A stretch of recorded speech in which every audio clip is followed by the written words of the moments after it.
And Jane Campion, she allowed you to kind of stay in character, but more than that, she encouraged you to kind of live your life in the way that he might have lived. Yeah, very, very much so. And I mean, I sort of went off to do...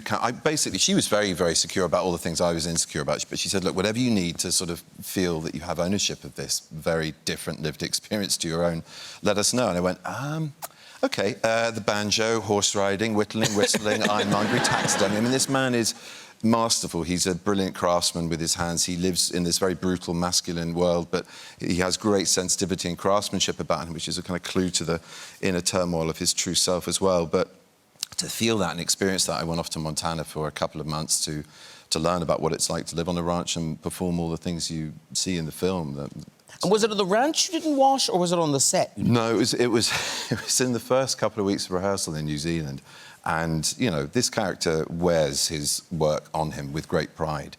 The mud, the grime, the sweat and the blood. And he doesn't wash, reportedly in the book, for sort of 3 or 4 months at a time.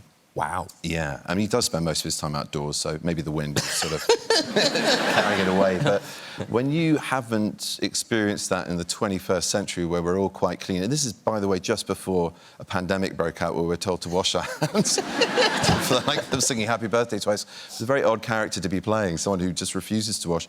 And yet, you know, that was a very important part of trying to authenticate who this person was and just feel that on my skin. And then Jane really pulled the rug under me by saying, oh, let's go out for sushi. And I was like, no, come on, in a rehearsal room, it's fine.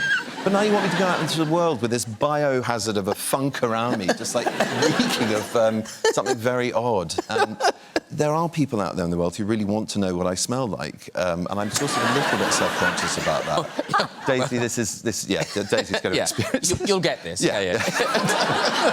That's why the lockdown was a good thing.